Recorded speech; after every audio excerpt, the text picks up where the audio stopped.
The date is September 21st, 2025. Yesterday, Israel faced a massive, coordinated attack from multiple directions. Sirens blared as residents scrambled for shelter, the scale of the assault staggering. This was not just another skirmish, it was a multi-front offensive designed to overwhelm Israel's defenses. For hours, the country was under relentless alert, the air filled with interceptors and explosions.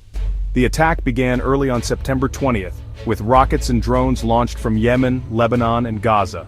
The goal: saturate Israel's air defenses and test their limits like never before.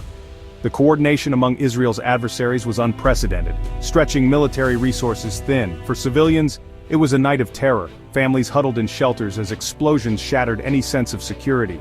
Life ground to a halt, schools closed, businesses shuttered, streets empty except for emergency vehicles. This event marks a turning point, exposing vulnerabilities and raising urgent questions about the future. How can a nation defend itself against such a massive, synchronized assault? The attack is a stark reminder that even the most advanced technology has limits. Israel and its allies are now forced to reassess their strategies. The world is watching, as the region teeters on the brink of a wider, more devastating war. What comes next could reshape the Middle East. On September 20th, Israel was hit by an estimated 4,200 rockets and drones. The projectiles came from Gaza, Lebanon, and Yemen, creating a complex, multi-directional threat. Hamas fired short-range rockets from the south, Hezbollah launched powerful rockets and drones from the north, and the Houthis sent long-range drones from the east. The timing was synchronized to overwhelm Israel's air defense network. By attacking from different directions and altitudes, the assailants aimed to create gaps in coverage. The mix of slow drones and fast rockets was designed to confuse and exhaust Israeli defenses. The involvement of the Houthis, hundreds of miles away, showed the expanding reach of Iran's network of proxies. Attacks from Lebanon and Gaza proved that militant capabilities remain potent despite Israeli campaigns. The variety of weapons, from crude rockets to guided munitions, forced Israel to deploy multiple defensive systems. The attackers exploited this complexity, hoping the sheer volume and diversity would cause the system to fail. This was a brutal stress test of Israel's national defense strategy. The cost, both in lives and resources, was immense. The conflict has now expanded far beyond Israel's borders. Israel's multi-layered air defense sprang into action. The Iron Dome intercepted short-range rockets while David's Sling and the Arrow system targeted medium and long-range threats. On September 20th, all layers worked in concert, filling the sky with contrails of interceptors. A new addition, the Iron Beam laser system, was deployed to target swarms of drones. Unlike missile-based systems, Iron Beam uses a directed energy beam, costing only a few dollars per shot. The Iron Beam supplemented the Iron Dome, focusing on drones vulnerable to laser technology. Despite these technological marvels, the sheer volume of projectiles pushed the system to its limits. No defense is perfect. Some rockets and drones inevitably got through, striking homes and infrastructure. The defense network performed heroically, preventing a much greater catastrophe. But the attack exposed a critical vulnerability. An enemy can overwhelm by sheer numbers, not just accuracy. The cost of each interception is high and the supply of interceptors is not infinite.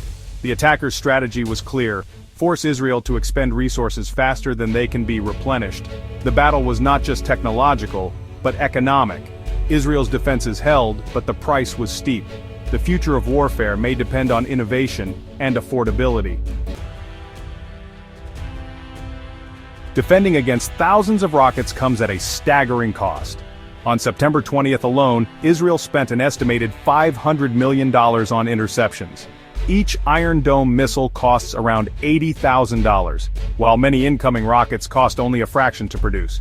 The attackers are waging economic warfare, forcing Israel to spend fortunes to defend itself. This financial burden is unsustainable in the long term.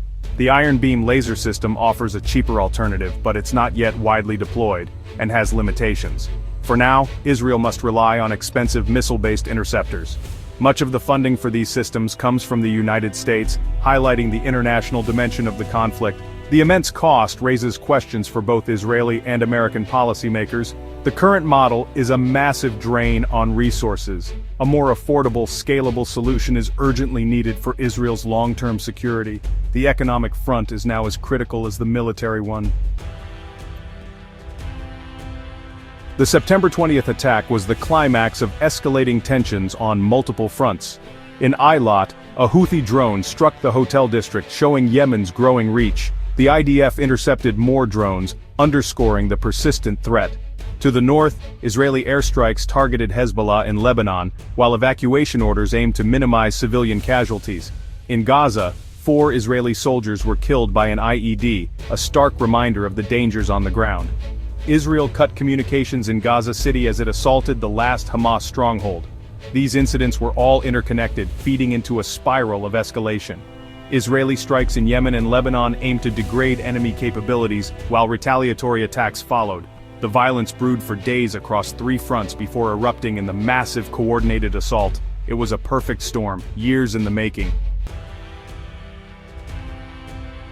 The deepest impact of this conflict is measured in human lives. The deaths of 4 IDF soldiers in Gaza brought fresh grief to their families and communities.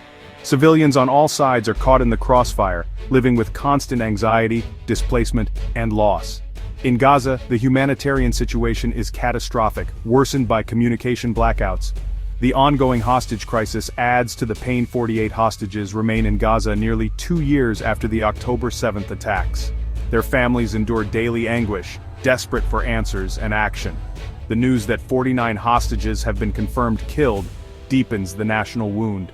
Protests by hostage families highlight the disconnect with the government. Their tragedy is a powerful reminder that the human cost of this conflict cannot be ignored.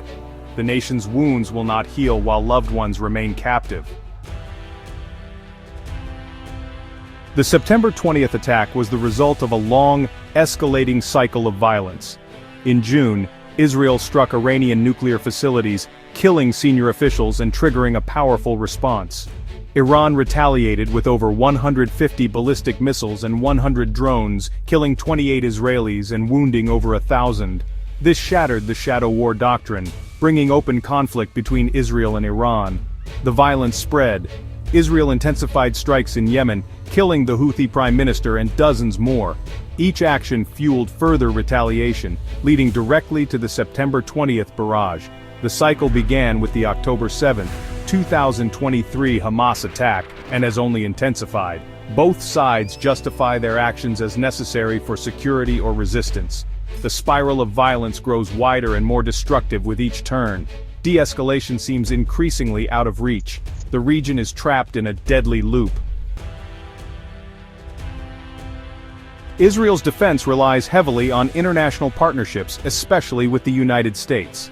The U.S. has provided billions in military aid, crucial for systems like Iron Dome. In April, Congress approved a $14 billion emergency aid package for Israel. But the scale and cost of the conflict are straining this relationship. The $500 million cost of a single day's defense raises tough questions for American lawmakers. The U.S. is committed to Israel's security, but wary of deeper involvement in a widening war.